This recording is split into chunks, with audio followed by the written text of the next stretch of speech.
Well, happy Thursday afternoon to you. We are getting so close to our Friday, and we are looking at warmer weather settling in for us not only today, but into the weekend too, before we see cooler temperatures trying to move in by Sunday. But since it's Thursday, that means we got an updated look at our drought monitor. So speaking about the rainfall over the last 7 days, we have seen again quite a bit across the area. Now, it's not necessarily a high total, but measurable rainfall is good for us when we can get it because we have been very dry. And when we look at that updated look at the drought monitor, the biggest changes we're seeing is a slight expansion of this extreme drought up towards the north of Mattoon. And of course, we also saw that severe drought try to extend a little bit further. However, overall, we are very thankful we have areas like Bloomington, Bedford, and Lagodi that are not under those drought conditions. But when we look at the next 7 days, expecting measurable rainfall to be in those areas where our drought is the worst. So that could be some really good news for us to help out the drought conditions. But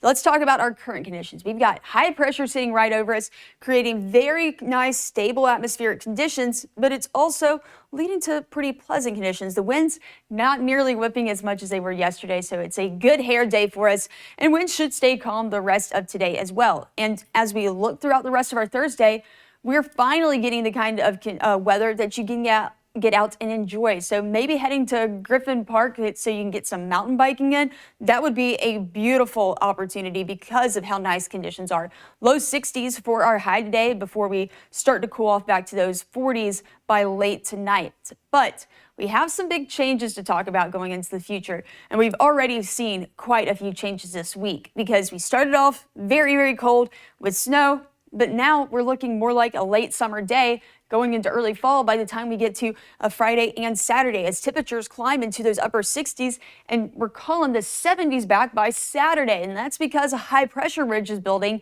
But it doesn't last very long for us. It is going to get kicked out by a cold front Sunday, and that's going to drop temperatures back near normal to the low 50s.